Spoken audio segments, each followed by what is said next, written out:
In the first week of May 1942, somewhere in the tropical waters between Australia and New Guinea, two naval forces hunted each other through rain squalls and broken cloud. They were separated by perhaps 70 miles of empty ocean. Neither fleet knew precisely where the other was. Neither would ever glimpse the other's ships. And yet, when this engagement ended 4 days later, one American aircraft carrier would lie at the bottom of the Coral Sea, more than 600 American sailors would be dead, and the entire trajectory of the Pacific War would be altered irrevocably. This is the story of the Battle of Coral Sea, the first carrier versus carrier battle in human history, and the moment when naval warfare changed forever. To understand why American and Japanese carriers came to clash in these remote waters, we must first understand what Japan was fighting for. In December 1941, Japan imported 88% of its oil. It was an island nation utterly dependent on foreign resources, rubber, tin, nickel, bauxite for aluminum, and above all, petroleum. Without these materials, Japan's war machine would simply stop. The solution was what Japanese planners called the Southern Resource Area, a vast sweep of territory encompassing the Dutch East Indies, British Malaya, and French Indochina. The plan was breathtakingly ambitious: seize these resource-rich territories, fortify a defensive perimeter around them, and then force the Western powers to negotiate a peace that would leave Japan in possession of an empire. The attack on Pearl Harbor was never intended to be the end of Japanese ambitions. It was merely the opening move, a crippling blow designed to buy time while Japan secured its prizes in Southeast Asia. And for 5 months, the strategy had worked beyond anyone's expectations.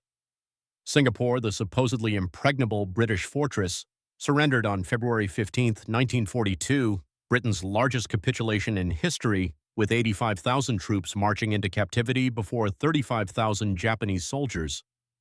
The Dutch East Indies fell in March, the Philippines followed in April, from Burma to the Gilbert Islands, from the Andaman Sea to the coast of New Guinea, Japanese forces swept forward almost unopposed. By May 1942, Japan's defensive perimeter stretched across nearly half the Pacific Ocean, and Japanese planners, intoxicated by success, were already reaching for more. The next objective was Port Moresby. This small town on the southern coast of New Guinea was, in strategic terms, extraordinarily valuable. In Japanese hands, Port Moresby would put northern Australia within range of land-based bombers. It would provide security for the great Japanese fortress at Rabaul. It would allow Japan to project air power across the entire Coral Sea. And most critically, Port Moresby was the key to cutting the supply lines between Australia and the United States.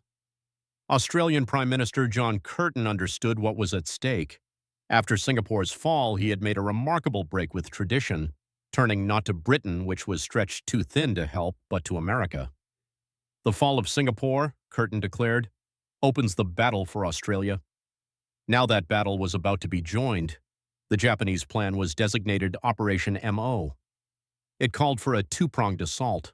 First, on May 3rd, Japanese forces would seize the small island of Tulagi in the Solomon Islands to establish a seaplane base.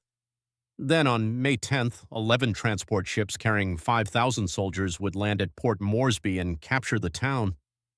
Vice Admiral Shigeyoshi Inoue commanded the overall operation from his headquarters at Rabaul. To protect the invasion convoy, he had assembled a formidable force. The light carrier Shoho would provide close air support, escorted by 4 heavy cruisers under Rear Admiral Aritomo Goto.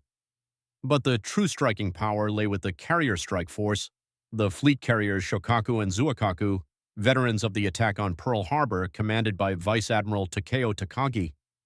The Japanese believed they had time. Based on intercepted American radio traffic, they calculated that the nearest American carriers were far away in the Central Pacific. By the time the Americans could respond, Port Moresby would already be in Japanese hands.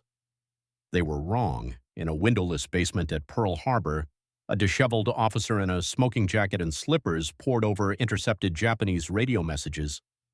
His name was Lieutenant Commander Joseph Rochefort, and he commanded Station HYPO, the combat intelligence unit responsible for breaking Japanese naval codes. Rochefort and his team had been working for months to crack JN-25B, the primary Japanese naval operational code.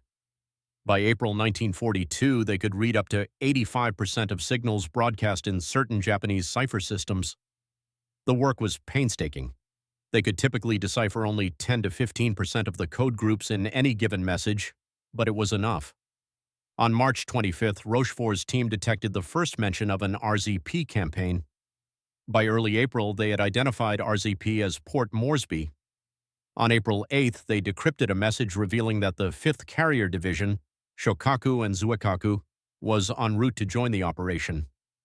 Rochefort passed his intelligence to Lieutenant Commander Edwin Layton, the Pacific Fleet's intelligence officer. Layton briefed Admiral Chester Nimitz, and Nimitz, who had learned to trust his codebreakers implicitly, made a decision that would shape the coming battle. He would send his carriers to intercept the Japanese. On April 29th, Nimitz issued orders. Task Force 17, built around the carrier USS Yorktown under Rear Admiral Frank Jack Fletcher, was already in the South Pacific. Task Force 11, centered on the carrier USS Lexington under Rear Admiral Aubrey Fitch, would join it. Together, they would sail into the Coral Sea and stop Operation MO before it could begin. The Americans would be outnumbered. They would be operating far from their bases. But for the first time since Pearl Harbor, they would not be surprised. The two American carriers that sailed toward the Coral Sea in early May 1942 could hardly have been more different. USS Lexington was a giant, nearly 50,000 tons fully loaded, almost 900 feet long, originally laid down as a battlecruiser before being converted to a carrier in the 1920s. Her crew called her Lady Lex, and she had a reputation as a happy ship beloved by the nearly 3,000 men who served aboard her. She carried 70 aircraft and could make 34 knots. Her captain, Frederick C. Sherman, was a short, stocky disciplinarian who could dock the massive ship without tugboats, a feat that awed his junior officers. USS Yorktown was newer, smaller, and more modern. Commissioned in 1937, she displaced 20,000 tons and carried 65 aircraft. Her captain, Elliot Buckmaster, commanded with a quiet competence. Her air group had already seen action in raids on Japanese-held islands. Rear Admiral Frank Jack Fletcher, commanding the combined American force from Yorktown, was a surface warfare officer, not an aviator. He had won the Medal of Honor for bravery at Veracruz in 1914, and he had earned a reputation as a solid, unflappable commander. But carrier warfare was new to him. He would be learning on the job. Facing the Americans were Shokaku and Zuikaku, Japan's newest and most capable fleet carriers. Each carried more than 60 aircraft and had participated in the devastating attack on Pearl Harbor. Their commander, Rear Admiral Chuichi Hara, nicknamed King Kong for his unusual height and heavy build, had more experience with carrier operations than almost anyone in the Japanese Navy. The Japanese also had the light carrier Shoho, though her air group was severely under strength. Due to pilot and aircraft shortages, she carried only 18 planes, 8 Zeros, 4 obsolete Type 96 fighters, and 6 torpedo bombers. These were the forces that would now meet in battle. The question was, could they find each other? On May 3rd, Japanese forces landed on Tulagi in the Solomon Islands. The operation went smoothly. A small Australian garrison evacuated before the Japanese arrived, but it did not go unobserved.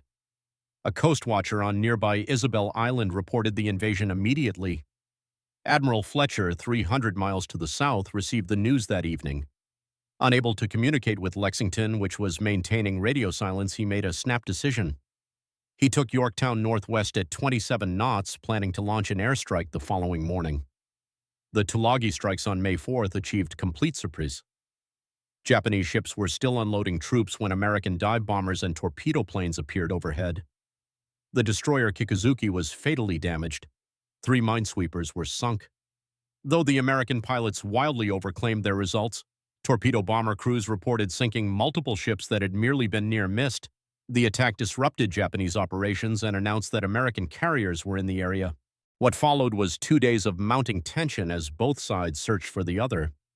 Japanese scout planes combed the seas east of the Solomon Islands. American search aircraft ranged to the north and west. Weather conditions shifted constantly. Low clouds and rain squalls that could hide an entire carrier force 1 hour, then brilliant tropical sunshine the next. On the evening of May 6th, the two carrier forces passed within 70 miles of each other without either detecting the other's presence. It was, as one American officer later observed, like two blindfolded boxers circling the same ring. Vice Admiral H.S. Duckworth would later describe the situation with remarkable understatement.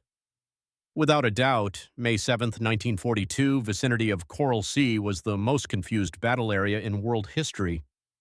The confusion was about to intensify dramatically. May 7, 1942 began with both sides desperate to locate the enemy carriers. At 7:22 that morning, a Japanese scout plane reported American ships bearing south-southeast. One carrier, one cruiser, three destroyers. Rear Admiral Hara, believing he had found the American striking force, launched everything he had, 78 aircraft, including 18 Zeros, 36 dive bombers, and 24 torpedo planes. But the Japanese scout had made a catastrophic error. The ships he had spotted were not carriers at all. They were the fleet oiler USS Neosho and her escort, the destroyer USS Sims, two vessels that had been sent to a supposedly safe rendezvous point south of the main battle area. In the poor visibility, the scout had mistaken Neosho's flat-top superstructure for a carrier flight deck. When the Japanese strike force arrived over the target, the pilots realized the mistake immediately. But having come this far, they attacked anyway. The results were devastating. Sims took 3 bombs in quick succession, broke in half, and sank almost instantly. 178 of her 192 crewmen died. Neosho was hit by 7 bombs and a crashing dive bomber, possibly a deliberate suicide attack, and left drifting helplessly, her crew dying slowly over the next 4 days. The tragedy of Neosho's survivors would haunt the battle's aftermath. 68 men boarded life rafts and drifted away from the burning oiler. The chief petty officer in charge made no attempt to ration their water. After 2 days, when the fresh water ran out, men began to go mad. Approximately 15 removed their life jackets and threw themselves into the sea. The rest died gradually of thirst and exposure. When a rescue ship finally found the rafts 9 days later, only 4 men were still alive. 2 died shortly after. But while the Japanese were attacking Neosho and Sims, the Americans were making their own mistake, and this one would work in their favor. At 8:15, a Yorktown scout plane sighted Japanese ships to the north. Due to a coding error in his message, the pilot reported 2 carriers and 4 heavy cruisers. Fletcher, believing he had found the main Japanese carrier force, launched 93 aircraft. The pilot had actually spotted 1 light carrier, some cruisers, and transport ships, but it didn't matter. The Americans had found Shoho. The light carrier Shoho never had a chance. When the American strike force arrived overhead at 10:40, Shoho had only 6 fighters on combat air patrol. Her remaining aircraft were being prepared below decks. 4 cruisers surrounded her in a diamond formation, but their anti-aircraft fire could not stop what was coming. Lexington's air group attacked first. 2 1,000-pound bombs struck home. Then 5 torpedoes slammed into Shoho's hull, stopping her dead in the water. Before the Japanese could recover, Yorktown's aircraft arrived. Dive bombers screamed down through the smoke and flame, planting bomb after bomb on the burning carrier. More torpedoes struck her listing hull. In 25 minutes, it was over. Shoho, hit by 13 bombs and 7 torpedoes, rolled over and sank. 631 of her 834 crewmen went down with her. At 12:10, Lieutenant Commander Robert E. Dixon, leading the Lexington dive bomber squadron, keyed his radio. His message would become one of the most famous transmissions of the Pacific War. Scratch 1 flat top, Dixon to carrier, scratch 1 flat top. War correspondent Stanley Johnston aboard Lexington recalled the moment. All the tension on the carrier exploded the moment we heard Commander Dixon's voice come in strong and clear. Shoho was the first Japanese aircraft carrier sunk in the Second World War. But the Japanese fleet carriers, Shokaku and Zuikaku, were still out there, and they were hunting. That evening, as darkness fell over the Coral Sea, Rear Admiral Hara made a fateful decision. Despite the approaching night, he launched 27 aircraft, 12 dive bombers, and 15 torpedo planes to search for the American carriers. It was a calculated gamble. Night carrier operations were extremely dangerous, especially for aircraft that would have to find and land on their carriers in complete darkness. But Hara believed the risk was worth taking. He was wrong. American radar detected the Japanese strike at 6:15 p.m., 47 nautical miles out. Yorktown vectored 11 Wildcats to intercept. In the fading light, the American fighters tore into the Japanese formation, shooting down 8 aircraft. The surviving Japanese pilots, disoriented and low on fuel, jettisoned their bombs and torpedoes and turned for home. But in the darkness, many could not find their carriers. What happened next bordered on the surreal. Several Japanese aircraft, thoroughly lost, flew over the American task force. In the confusion, at least one pilot actually entered Yorktown's landing pattern, flashing recognition signals and preparing to land on what he thought was his own carrier. It was only at the last moment, as he drifted in for a textbook approach, that he realized his mistake. With a sudden burst of throttle, he pulled away into the darkness. Lieutenant Junior Grade Elbert McCuskey, a Yorktown fighter pilot, witnessed the chaos. Everything was in a mess, with the Japanese planes and the American planes and the carriers all over the place. I saw 3 Japanese planes circling with us and thought they were part of a group from another carrier. I landed and was in the ready room when someone got wise that those 3 were Japanese. Of the 27 Japanese aircraft that launched that evening, only 18 made it back to their carriers.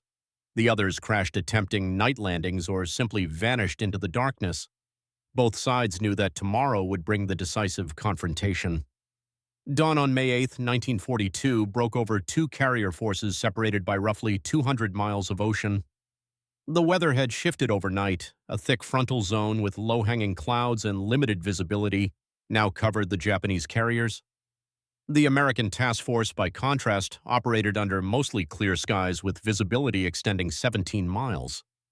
At 8:20, almost simultaneously, both sides located each other. A Lexington scout plane spotted the Japanese carriers through a break in the clouds. A Shokaku search aircraft reported the American position.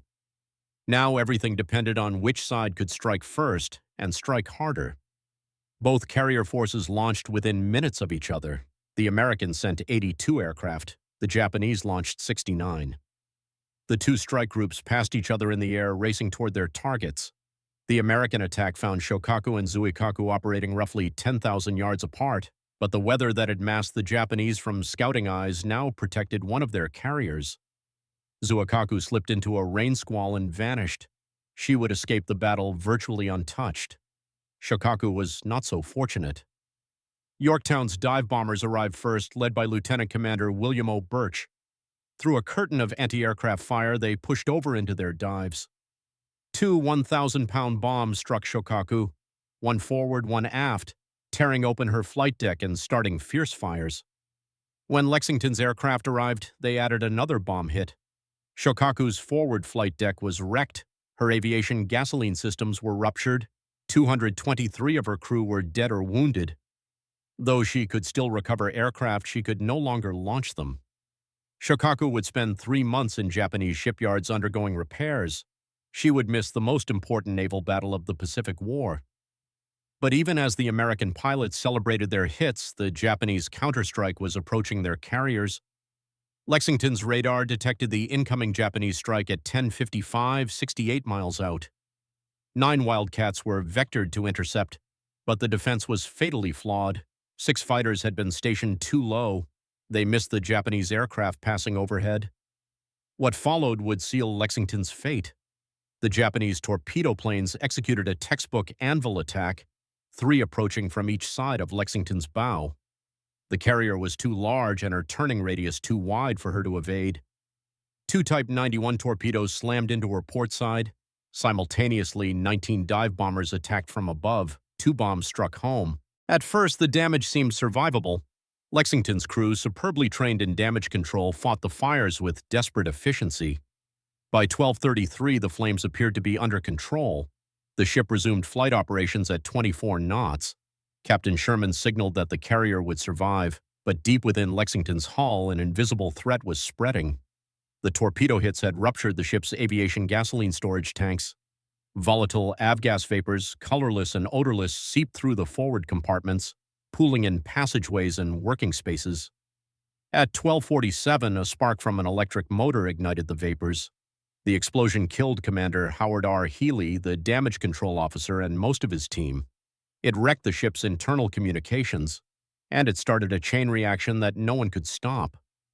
More explosions followed at 2:42 and 3:25, water pressure failed, fires spread beyond control. At 4 p.m., Captain Sherman ordered all hands to the flight deck. Even in disaster, the crew of Lady Lex maintained extraordinary discipline. As they waited to abandon ship, some sailors went to the ship's soda fountain, broke open the lock, and helped themselves to ice cream. Aviation metalsmith Julius Harry Frey later recalled, "I went behind the counter and loaded my helmet with pineapple ice cream. Then I went out and tossed it up to my buddy on the flight deck. Everybody was up there eating ice cream." Others lined up their shoes neatly on the deck before going over the side, as if they expected to return. At 5:07 p.m., Sherman gave the order to abandon ship. The evacuation was remarkably orderly. Cruisers and destroyers moved in to rescue survivors. Men slid down ropes into the warm coral seawater 65 feet below the flight deck.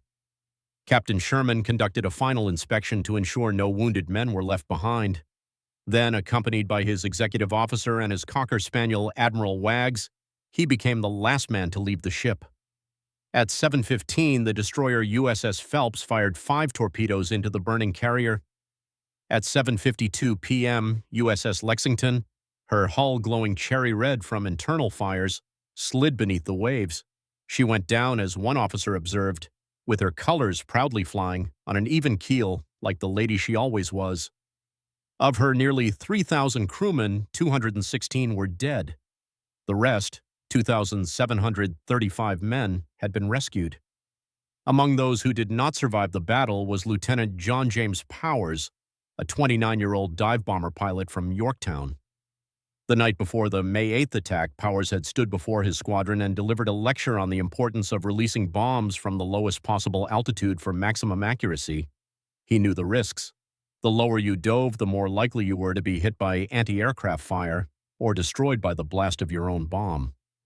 As the pilots left the ready room to man their aircraft the next morning, Powers spoke his last recorded words. "Remember, the folks back home are counting on us. I'm going to get a hit if I have to lay it on their flight deck." During the attack on Shokaku, Powers led his section of dive bombers down through a wall of anti-aircraft fire. His wing was on fire. He had been hit by cannon fire from a Zero, but he kept diving. Powers pressed his attack well below the minimum safe altitude, releasing his bomb almost at deck level. The 1,000-pound weapon struck Shokaku nearly dead center, killing over 100 Japanese sailors. Powers was last seen at 200 feet trying to pull out of his dive amid smoke, flame, and flying debris. His aircraft was destroyed by the explosion of his own bomb. He had made good his promise. Lieutenant Powers was posthumously awarded the Medal of Honor. President Roosevelt mentioned him by name in a radio address to the nation. A destroyer escort would later bear his name. When the smoke cleared over the Coral Sea, the accounting seemed to favor Japan. The Americans had lost a fleet carrier, a destroyer, and an oiler. The Japanese had lost only a light carrier. In terms of tonnage sunk, the battle was a clear Japanese tactical victory. Lexington, at 41,000 tons, dwarfed the 11,000-ton Shoho. American dead numbered 656, Japanese casualties exceeded 900, but the disparity in ship losses seemed to favor Japan. Japanese commanders believed they had won. Vice Admiral Takagi reported to headquarters that he had sunk 2 American carriers. The invasion of Port Moresby, temporarily postponed, would proceed as planned. But Takagi was wrong on both counts. USS Yorktown had survived.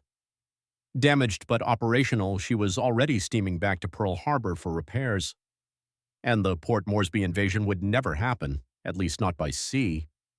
With Shoho sunk and Admiral Crace's cruiser force blocking the approach to Port Moresby, Admiral Inoue ordered the invasion convoy to turn back. The transports returned to Rabaul. The seaborne assault was first postponed, then canceled permanently. For the first time since Pearl Harbor, a major Japanese advance had been stopped. The psychological impact was enormous. Australian Prime Minister Curtin could breathe again. The direct threat to Australia had been blunted. American morale, battered by 5 months of defeats, began to recover, and Japanese confidence, already dangerously inflated by easy victories, received its first check. As one historian later wrote, the Japanese had been served fair warning that the U.S. Navy's carriers were capable opponents, that the days of easy pickings were over. The most profound consequences of Coral Sea would not become apparent for another month. In early June 1942, the Japanese planned to attack Midway Island in the Central Pacific. The operation was intended to be decisive, a knockout blow that would destroy America's remaining carriers and force the United States to negotiate peace. For this crucial battle, the Japanese intended to deploy all 6 of their fleet carriers, the same 6 that had devastated Pearl Harbor. But when Midway came, only 4 would be present. Shokaku was still in dry dock at Kure, her damaged flight deck under repair. She would not be ready for at least 3 months. Zuikaku, though physically undamaged, had lost too many aircraft and aircrew at Coral Sea. Her air group was depleted. By some accounts, she returned with fewer than 40 operational aircraft of the 128 both carriers had carried into battle. And inexplicably, the Japanese made no serious effort to provide her with replacement aircraft or to combine surviving aircrews from both carriers. When the Japanese fleet sailed for Midway, it sailed without a third of its intended carrier strength. Meanwhile, at Pearl Harbor, something approaching a miracle was taking place. Yorktown arrived on May 27th, trailing a 10-mile oil slick from damage sustained in the Coral Sea battle.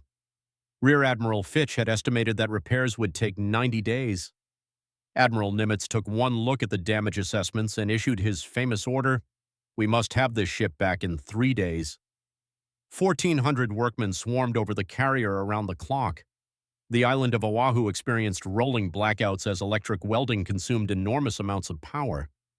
Nimitz voided safety regulations requiring time to purge aviation fuel tanks. Workers were still aboard making repairs when Yorktown sailed for Midway on May 30th. Some of them jumped onto tugboats as the carrier cleared the harbor. The repair was not complete. Yorktown's superheater boilers were still damaged, limiting her top speed. But she was operational. She could launch and recover aircraft, and she would be at Midway. The arithmetic was stark. At Midway, thanks to Coral Sea, the Americans would face 4 Japanese carriers instead of 6, and they would have 3 carriers of their own, including Yorktown, risen from the repair yards like Lazarus. Beyond its immediate strategic impact, the Battle of Coral Sea marked a revolution in naval warfare. Admiral Ernest J. King described it as the first major engagement in naval history in which surface ships did not exchange a single shot. Consider the implications of that statement. For centuries, naval battles had been fought by ships within visual range of each other, trading broadsides, maneuvering for advantage, closing to decisive range. From Trafalgar to Jutland, the fundamental nature of naval combat had remained essentially unchanged. Coral Sea ended that era.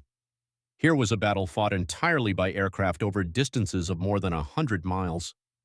The opposing admirals never saw each other's ships. Decisions had to be made based on fragmentary intelligence and scout reports that were often wrong. The search for the enemy became as critical as the attack itself. The aircraft carrier, which had been considered an experimental weapon system just 2 decades earlier, had suddenly become the arbiter of naval supremacy. The great battleships that had dominated naval thinking for a generation were revealed as obsolete, expensive, vulnerable, and incapable of projecting power against an enemy who refused to come within gun range. After Coral Sea and Midway, the U.S. Navy deployed its remaining battleships for shore bombardment and anti-aircraft defense. The carriers led the offensive operations. The age of the dreadnought was over. Both navies learned hard lessons at Coral Sea. The Americans discovered that their torpedo bombers were dangerously slow and their fighter coordination inadequate. They learned that the Zero could not be fought on its own terms, but could be defeated with altitude advantage and coordinated tactics. They learned the importance of radar-directed fighter intercepts and the vulnerability of ships to aviation gasoline fires. The Japanese learned, or should have learned, that American carriers were formidable opponents, that overconfidence was dangerous, and that intelligence failures could be catastrophic. They learned that the easy victories were over. But Japanese overconfidence was too deeply ingrained to be shaken by a single battle. Despite their losses at Coral Sea, despite the damage to Shokaku and the depletion of Zuikaku's air group, Japanese planners pressed forward with the Midway operation without waiting to rebuild their carrier strength. It would prove to be a fatal mistake. On March 4, 2018, 76 years after she went down, USS Lexington was found. A team led by Microsoft co-founder Paul Allen discovered the wreck 3,000 meters below the surface of the Coral Sea, resting upright on the ocean floor. The ship's name was still visible on her stern, her anti-aircraft guns still pointed skyward, aircraft that had been blown off her deck during the final explosions lay scattered nearby. The discovery brought a measure of closure to the families of those who had died. It also brought renewed attention to a battle that had long lived in the shadow of Midway, but the Battle of Coral Sea deserves to be remembered on its own terms. It was the battle that stopped the Japanese advance toward Australia. It was the battle that cost Japan 2 fleet carriers for Midway, carriers that might have changed the outcome of that decisive engagement. It was the battle that gave American aviators their first real experience of carrier warfare against a determined enemy. And it was the battle that changed naval warfare forever, the first time opposing fleets fought a major engagement without ever coming within sight of each other, the moment when the aircraft carrier replaced the battleship as the queen of the seas. Rear Admiral Chuichi Hara, reflecting on the frustrations and failures of May 7th, told Admiral Yamamoto's chief of staff that he had been so dispirited by the battle's confusion that he felt like quitting the Navy. Admiral Fletcher, for his part, offered a more honest assessment of the fog of war. After an action is over, people talk a lot about how the decisions were deliberately reached, but actually there's always a hell of a lot of groping. Perhaps that is the truest summary of Coral Sea, a battle fought in confusion and uncertainty where mistakes were made on both sides, where chance played as great a role as strategy, and where the outcome was determined not by brilliant tactics, but by the cumulative effect of 1,000 small decisions made under impossible pressure. Lady Lex went down with her colors flying, on an even keel like the lady she always was. Her sacrifice and the sacrifice of the 656 Americans who died in those 4 days in May 1942 helped turn the tide of the Pacific War. 1 month later at Midway, that tide would become a flood. But the Battle of Coral Sea came first. It was the moment when the relentless Japanese advance finally met resistance that it could not overcome. It was the moment when the war began to turn.